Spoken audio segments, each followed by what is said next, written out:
Bonjour à toutes et tous, bienvenue dans les coulisses du Grand Lyon. Mon invité du jour, Jérémy Camus, bonjour. Bonjour Raphaël Ruffier. Vous êtes le vice-président à la politique agricole et à l'alimentation de la métropole de Lyon. Alors on est sur une semaine de colère des agriculteurs. Est-ce que, en tant qu'écologiste, vous comprenez ce mouvement de colère? Est-ce que vous êtes solidaire? Ah ben on le comprend et d'ailleurs on a été parmi ceux qui ont été en colère très vite sur ces sujets.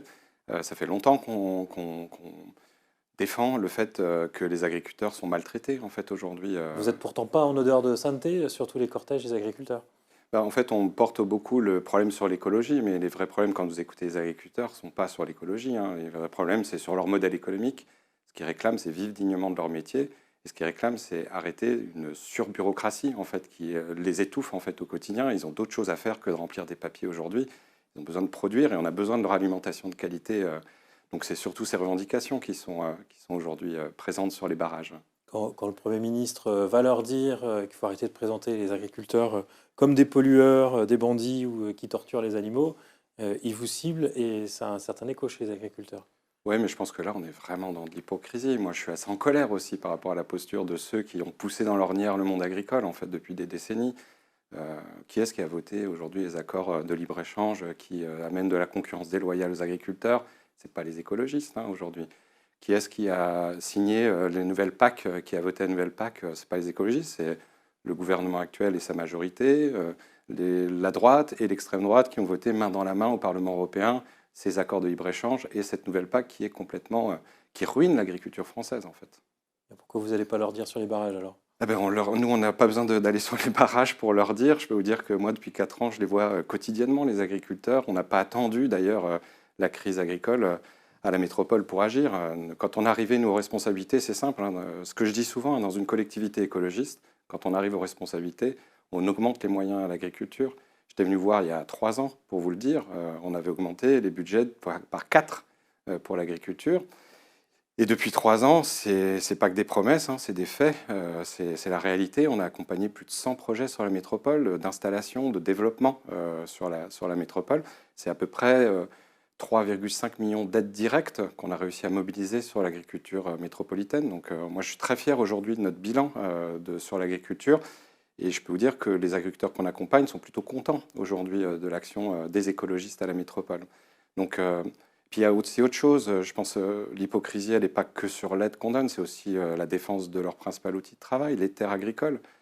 Quand on modifie notre document d'urbanisme pour redonner à l'agriculture plus de 150 hectares de terres qui étaient voués à l'urbanisation par nos prédécesseurs, quand on défend le ZAN, ce qui n'est pas le cas aujourd'hui de notre président de région qui parle de loi ruralicide, non, c'est une loi qui défend l'agriculture puisqu'elle préserve les terres agricoles. Nous, on est là. Dans l'année, là, on va par exemple voter sur le nord de la métropole, à Quincieux, plus de 1300 hectares de PENAP. Les PENAP, c'est des aires agricoles qui resteront à l'agriculture ad vitam aeternam, quel que soit le changement de majorité, etc. Donc on est là, en fait, en tant qu'écologiste, pour défendre à la fois leur outil de travail, leur donner les moyens d'avancer. Puis on est là aussi quand l'État il est défaillant. J'étais venu voir aussi il y a quelques semaines, quelques mois maintenant, pour vous présenter le plan de soutien à l'agriculture biologique. L'État n'était pas là. Il y avait déjà une crise. Moi, j'étais au salon de l'agriculture il y a 1 an où les agriculteurs réclamaient plus de 300 millions d'aides pour survivre dans le monde agricole de l'agriculture biologique. En septembre, nous, on a voté un plan pour combler les défaillances de l'État. Si on revient sur ce Donc mouvement voilà, agricole, je trouve ça c'est très difficile en fait pour les écologistes aujourd'hui d'être responsables d'une crise dont ils ne sont pas responsables. Donc moi j'invite plutôt ceux qui sont responsables de ceux qui ont mis dans l'ornière ces paysans d'aller sur les barrages et de leur expliquer maintenant, après avoir voté la PAC, de maintenant leur dire qu'ils soutiennent l'agriculture. Non, ils n'ont pas de soutien à l'agriculture. la sortie de crise, on imagine qu'elle va plutôt aller sur la suppression de normes écologiques. On a mis en avant le fait qu'il y avait 14 normes pour faire une haie, mais qui c'est aussi une manière de protéger Ouais. la biodiversité. Donc on s'imagine plutôt qu'à la fin de cette crise, ce sera la levée d'un certain nombre de mesures écologiques. En tous les cas, c'est ce qui commence à arriver, mais ça ne satisfait pas les paysans. Aujourd'hui, ils sont toujours sur les barrages, ils ne sont pas satisfaits de ce qu'apporte le gouvernement. Il y a vraiment un changement de modèle en fait agricole. La vraie problématique, ce n'est pas les normes environnementales, c'est le fait que ces agriculteurs sont pris dans les coûts et leurs prix. C'est-à-dire, on leur impose tout, on leur impose leur prix pour acheter leur propre, ce qu'ils ont besoin pour faire de l'agriculture. et on leur impose leur prix à la vente. Nous, ce n'est pas nous qui soutenons ni l'agro-business, ni la grande distribution, hein. Aujourd'hui, c'est plutôt le gouvernement qui aujourd'hui a du mal un peu à arbitrer parce que ils ont des liens très forts avec l'agro-business et la grande distribution. Donc c'est vraiment le changement de modèle économique qu'il faut repenser. Et typiquement, la prise de participation dans la ferme de Lyon est symbolique à ce sens, puisqu'elle Alors ça, c'est va la vers métropole, d'autres la ville modèles. de Lyon, la ville de Saint-Cyr. C'est ça. Vous avez investi Ouais. dans une ferme. Donc les collectivités locales Ouais. deviennent propriétaires agricoles. Copropriétaire avec le monde agricole de l'outil agricole. Et on revient vers une notion que moi j'appelle du bien commun. L'alimentation est un bien commun. Et une façon peut-être de sauver l'agriculture, c'est de remettre l'alimentation comme un bien commun. Et là, je trouverais pertinent, par exemple, que le gouvernement s'inspire des politiques qui sont menées par les écologistes au niveau local et puisse développer des nouvelles façons d'intervenir auprès du monde agricole. Alors on parle d'une toute c'est petite plutôt vertueux, exploitation bien en sûr. centre-ville. Ce n'est pas cette exploitation qui nourrira la ville. Alors, ce n'est pas cette exploitation qui nourrira la ville, mais c'est un très beau laboratoire de ce qui peut être vertueux, qui permet à la fois d'avoir une agriculture qui est nourricière pour les habitants, tout de même, qui est vertueuse pour l'environnement, avec des pratiques agricoles qui sont accompagnées fortement, parce que les normes écologiques ne sont pas seulement des problématiques, il faut juste bien les accompagner. Donc, il faut les accompagner massivement.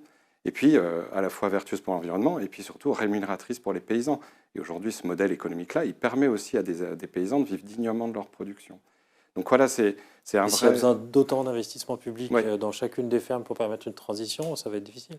Mais aujourd'hui, on a 50 milliards qui sont attribués par la PAC au gouvernement français. Les choix stratégiques nationales de la France ne répondent pas aujourd'hui aux attentes des paysans, puisqu'ils continuent à vivre non dignement de leur activité. Et c'est 50 milliards d'euros. 50 milliards d'euros, c'est pas rien.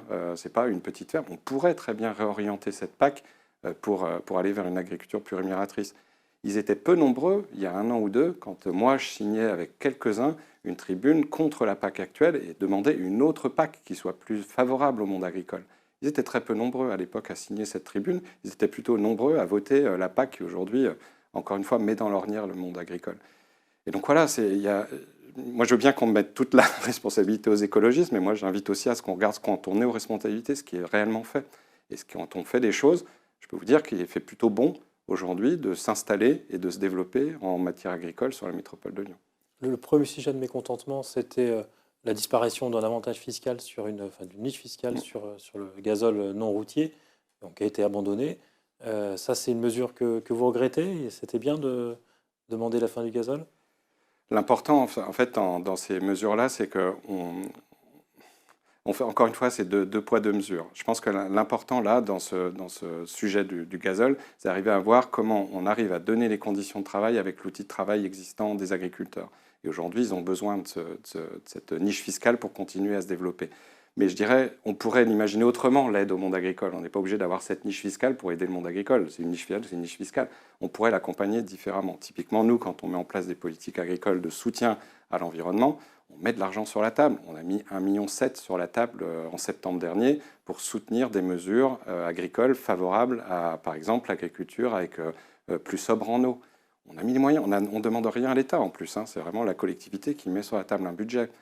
Je vais vous raconter une petite histoire. Quand il y a 1 an, on votait près de 1,3 million d'euros d'aide aux mesures agro-environnementales et écologiques, 4 mois plus tard, on avait une décision de l'État qui nous interdisait de mettre en place ces aides parce que ça ne dépendait pas de nos compétences administratives. Donc quand vous avez une collectivité qui est volontaire pour accompagner le monde agricole, pour cranter sur la transition écologique, l'État vient derrière pour nous dire en fait non, ce n'est pas votre compétence directe d'aider le monde agricole sur ces sujets-là.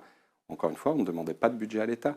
On était prêt à mettre les 1,3 million, nous, en tant que collectivité métropolitaine, sur la table. Dans les annonces, il y aura aussi un incubateur à Vaux-en-Velin. Oui. Donc imaginez que l'agriculture, c'est comme une start-up, il y a besoin d'incubation. En fait, c'est se dire qu'on a largement développé des outils dans d'autres secteurs d'activité, et pas que pour les start-up. Les incubateurs, ça peut être aussi pour le monde artisanal, ça peut être pour les PME, etc. L'idée, c'est de se dire que le monde agricole n'a pas développé tous les outils qui pourtant fonctionnent et sont efficients dans d'autres secteurs. Et moi, dès le début du mandat, j'ai demandé à ce qu'on crée ces conditions favorables à l'installation et à l'incubation de projets, en particulier pour des personnes qui n'ont pas le patrimoine familial pour se lancer en agriculture.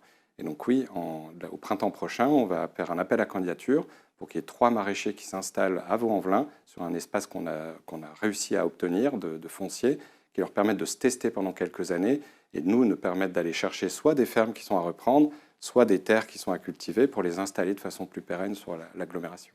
L'idée, c'est d'installer de plus de paysans, mais dans l'agglomération. C'est Vous ça, restez ouais. dans le territoire de l'agglomération. Oui, l'idée, c'est de plutôt, quand on déploie des moyens de la collectivité sur l'agglomération, c'est d'essayer de garder ces gens dans l'agglomération. Si demain, c'est autour de l'agglomération, notre projet alimentaire territorial, on a toujours imaginé bien au-delà de la frontière administrative de la métropole. Et d'ailleurs, on a pas mal de sujets aujourd'hui de coopération avec des territoires voisins pour aider à l'émergence d'outils, que ce soit des légumeries, que ce soit des transformations de céréales, transformation de viande, où on sera partie prenante en tant que métropole, alors que ce n'est pas sur le territoire métropolitain. Juste un mot pour finir sur la Cité de la gastronomie. Oui. On sait que vous l'avez récupéré, qu'il fallait inventer un nouveau projet. Donc là, pour l'instant, l'idée, c'est d'acheter des grandes expositions à la Cité de l'Industrie. Alors l'idée, c'est surtout de proposer une belle programmation à la Cité. Et quand il y a des belles programmations qui existent, rien ne sert de réinventer la roue et de perdre de l'argent, c'est plutôt de capitaliser sur ce qui existe. Et là, effectivement, il y a une très belle exposition. Donc rendez-vous à partir du 15 février à la Cité de la Gastronomie pour voir l'exposition Microbiote. Après avoir parlé du repas gastronomique français et du banquet et de faire société autour de l'alimentation, l'idée, c'est de revenir à l'histoire même du lieu dans lequel est implantée la Cité, c'est-à-dire à l'Hôtel Dieu, un endroit que tous les Lyonnais connaissent, certains sont même nés à l'intérieur de l'Hôtel Dieu, et de parler de santé et d'alimentation, de nutrition et d'alimentation. Et donc c'est une exposition qui va durer jusqu'aux vacances scolaires d'août prochain, toujours dans les mêmes conditions d'accès. Et puis on aura un autre événement important aussi à la fin de l'année, ça c'est plutôt à l'automne, où j'ai demandé à ce qu'on crée un festival autour de l'alimentation. Et dans ce festival, bien avant que la colère des agriculteurs ne se manifeste, j'avais demandé à ce que ce soit les agriculteurs qui soient entre guillemets les stars de ce festival de l'alimentation. Jérémy Camus, je vous remercie. Merci à vous. Et puis moi, je vous dis à demain pour une nouvelle émission des coulisses du Grand Lyon.